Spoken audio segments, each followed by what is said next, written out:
Doctor, ¿puede mover el cursor?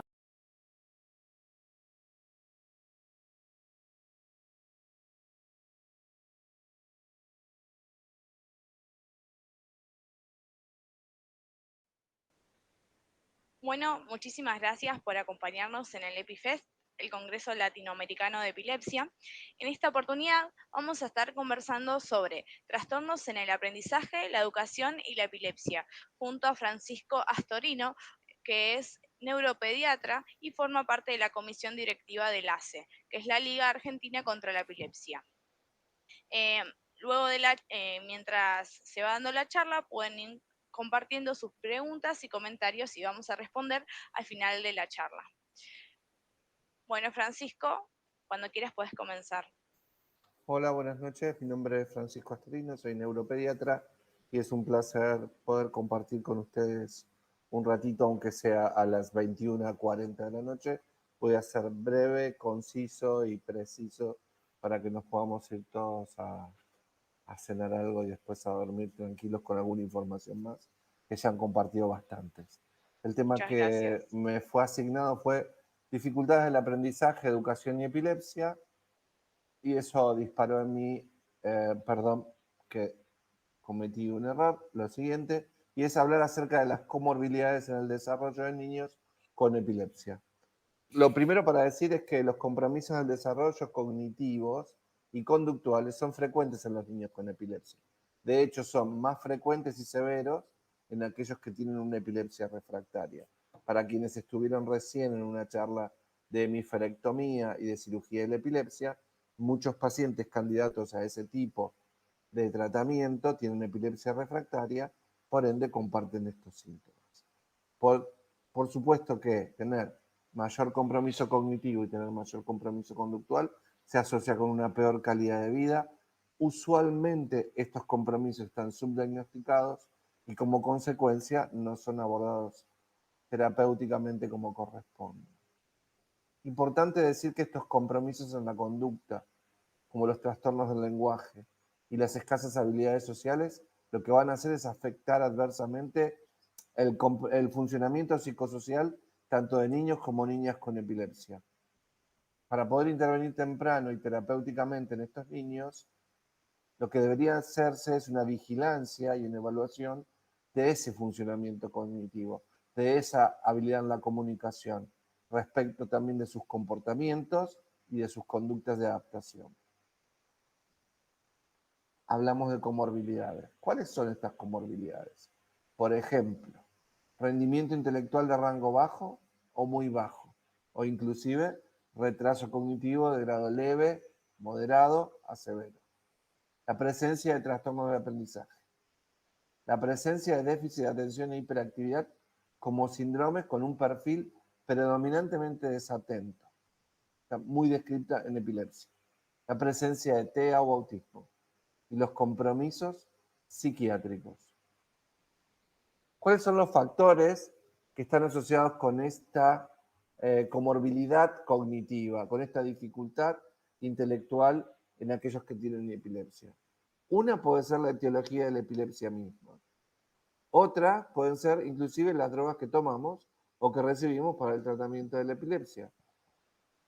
Bien es sabido que entre los efectos adversos del fenobarbital y el ácido valproico se asocian mayor compromiso y preocupaciones por los efectos cognitivos de las mismas.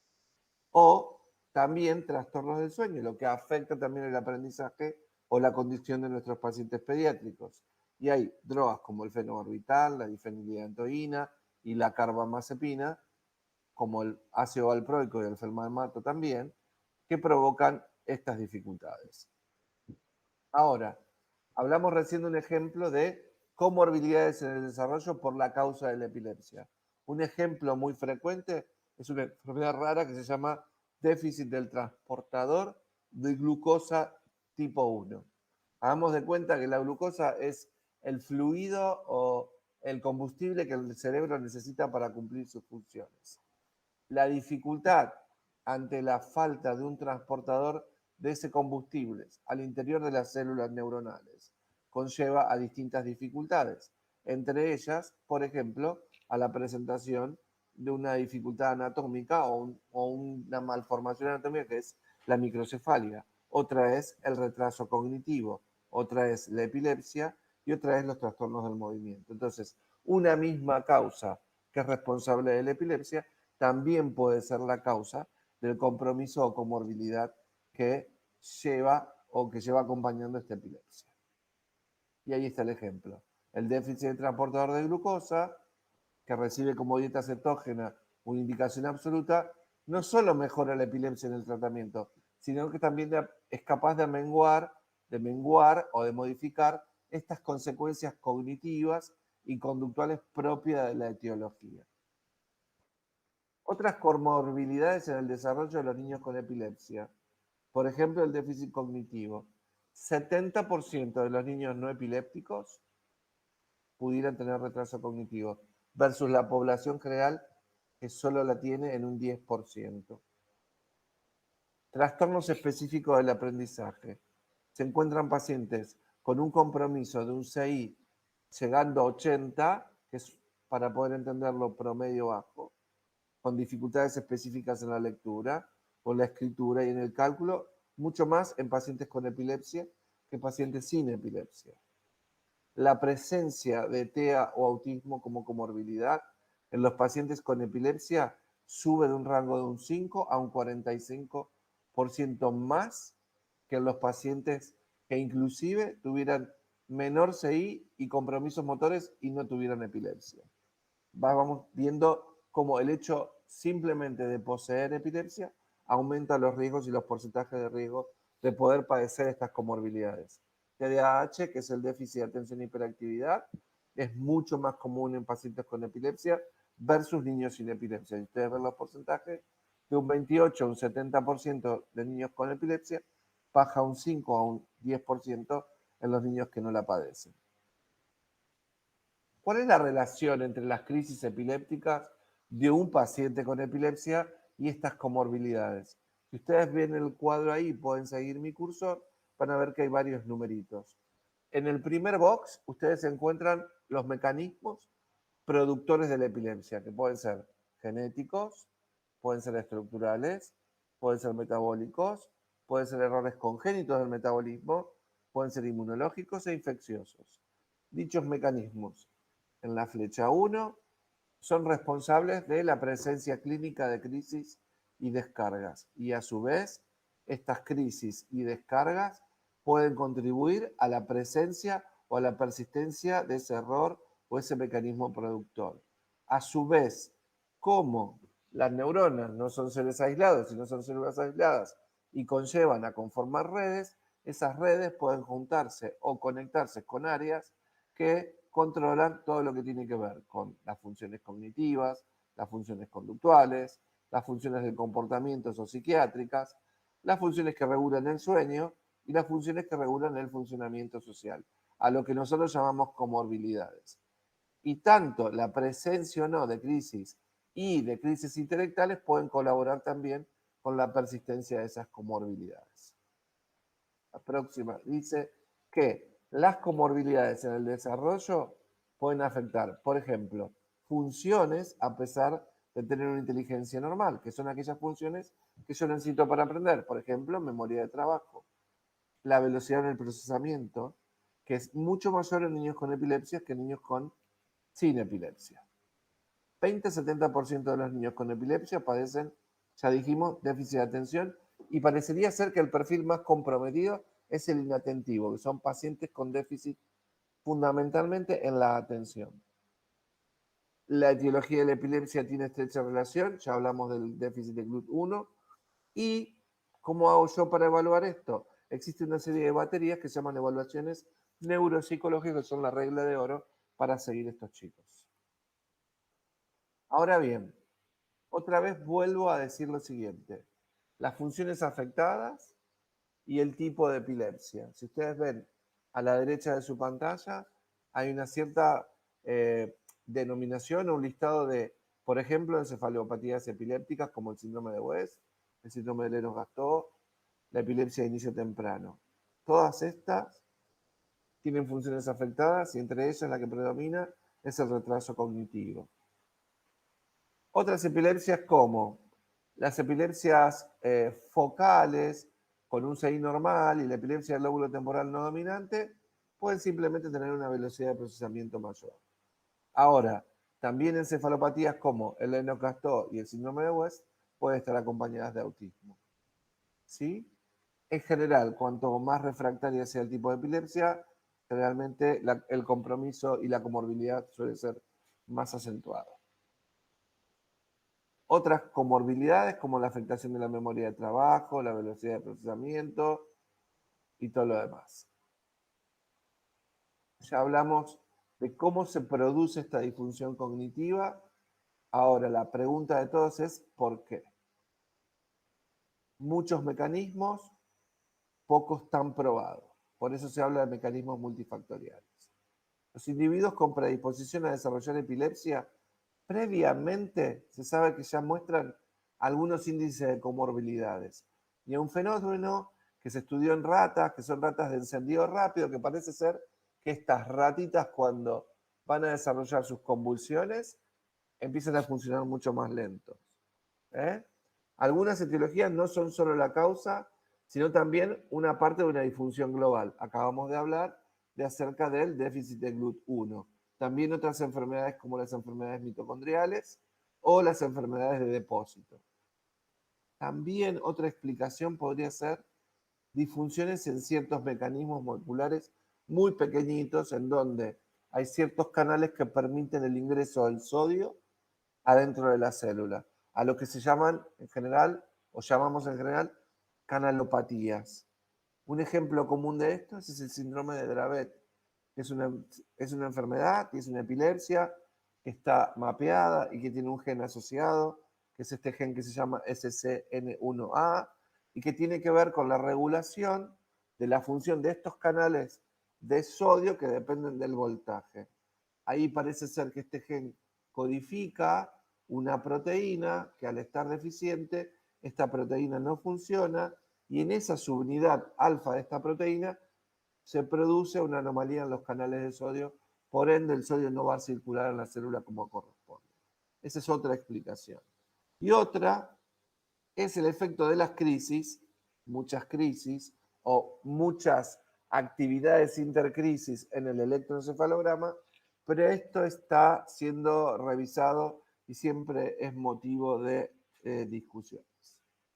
Vamos a un ejemplo.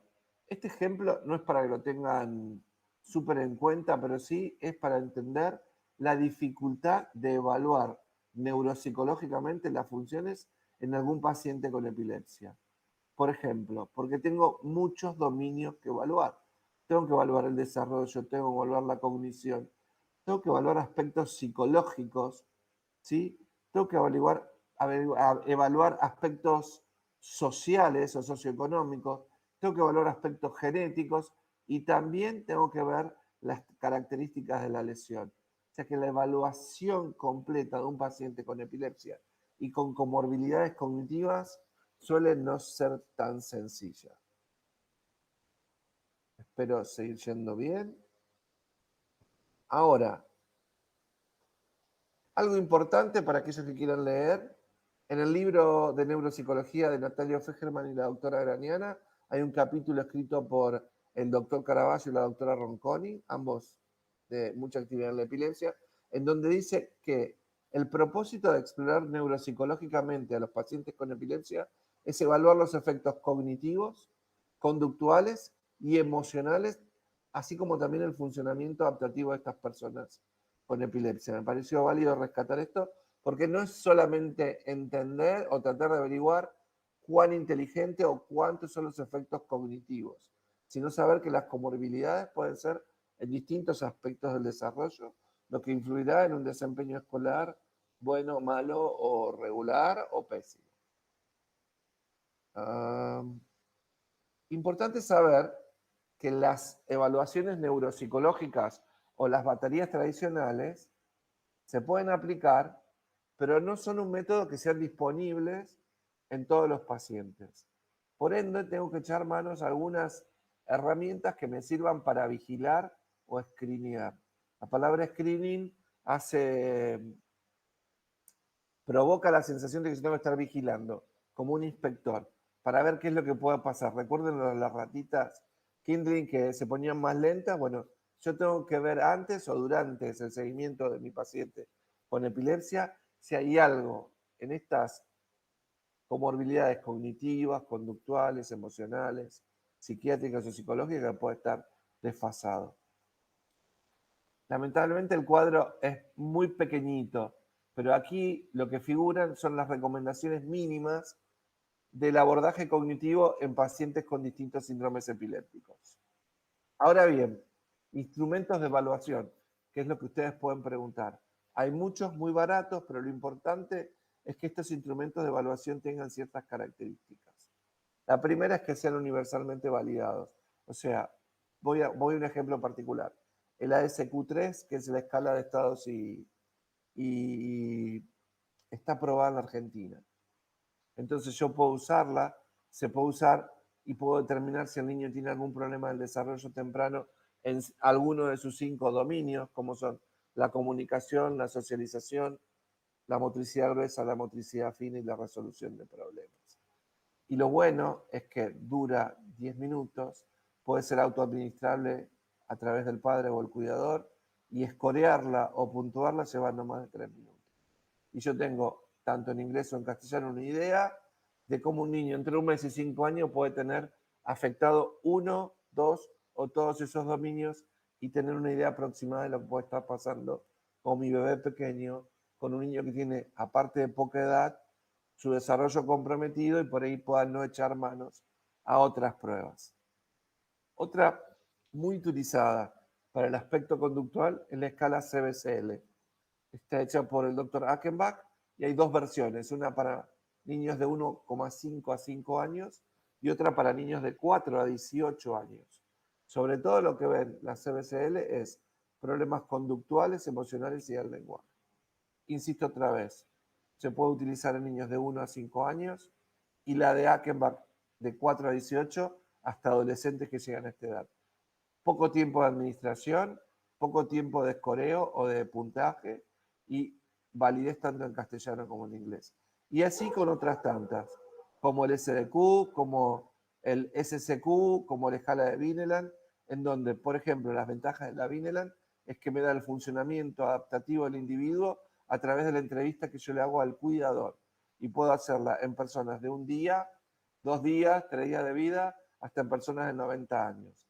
Lo que quiero hacer hincapié, lo que hago es tener una encuesta validada que me brinde información de este paciente epiléptico que puede estar gravemente afectado y su cuidador me da estos datos. También está validada en castellano y está validada en inglés. Voy a seguir, así podemos avanzar. Ahora, existen muchas propuestas del manejo psiquiátrico de las comorbilidades en epilepsia en adultos. Esto está publicado año 2022 en el último consortium de la Academia Americana de Neurología. Ahora, ¿existe una propuesta para niños? Yo no conozco una de Argentina.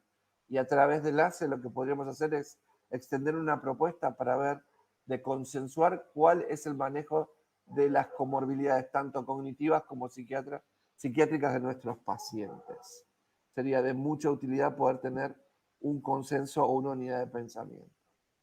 Un aspecto muy importante, y ya para terminar, es que también algunos efectos adversos de algunas medicaciones que utilizamos para la epilepsia cooperan o conviven con estas comorbilidades. Si ustedes ven en la lista, dice not reported, not reported, not reported, carbamazepina no reporta, eslicarbazepina no reporta, pero si vamos a levetiracetam, dice puede dar irritabilidad, agresión, ansiedad, depresión y psicosis. Tener en cuenta esto, porque a veces nos preocupamos por estos síntomas y creemos que estos síntomas pudieran tener que ver con el mal manejo de la epilepsia y sin embargo tienen que ver con algunas de las medicaciones a las que tenemos que echar manos para poder tratar a nuestros pacientes. Creo haber sido breve y no haber ocupado gran tiempo de la noche. Agradezco tanto a Espacio Epilepsia como al ACE haberme invitado para hablar de esto. Y yo terminé. Bueno, muchas gracias. La verdad, hermosa charla. Así que ahora vamos a estar continuando con unas preguntas que le hicieron. Preguntaron, según su experiencia, ¿cuáles son las situaciones más frecuentes que requieren un trabajo conjunto entre neurólogo y neuropsicólogos? En realidad, lo que dicen la mayoría de las publicaciones es que la evaluación neuropsicológica tiene que estar apuntada a estas dificultades que se tienen a partir de epilepsia. Porque la evaluación neuropsicológica en un paciente que no tiene epilepsia no contaría con estos desafíos. Entonces, el gran desafío es para el neuropsicólogo para ver cómo evalúa funciones en pacientes que tienen este deterioro producto de la epilepsia. Perfecto. Continúo con otra pregunta. ¿Cómo se aplica cada una de estas pruebas? Las que yo hablé, Sí, sí. ninguna se aplica así per se. Por ejemplo, el ASQ, lo digo porque tengo experiencia por usarlo en autismo, son Sí. una serie de preguntas que se hacen acerca de los hitos madurativos del niño. Vamos a un ejemplo. Sí. Un niño de 5 meses tiene epilepsia. Yo lo que quiero saber es cómo está su estructura, vamos a decir, su desarrollo.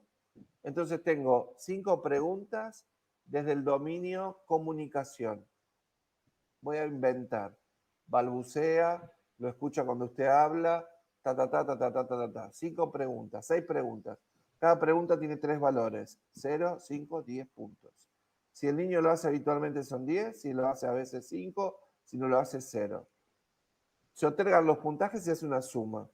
Paso a un panel donde están los valores y si tu suma dio, por ejemplo, 40, y ese 40 cae en una barrita de 3 colores, que es negro, gris y blanco y cae en el negro, estamos en complicaciones.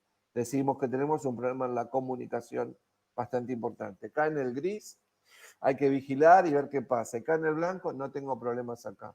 Y de hecho, ese ASQ, si tenés, por ejemplo, mucho negro en comunicación y mucho negro en socialización, pero los otros tenés blanco, ya hasta inclusive podés pensar que aparte de epilepsia, ese niño puede tener un trastorno del espectro del autismo. Brindan mucha información, rápido, con poquita dinero, con poquitas maniobras y sin invadir tanto al niño.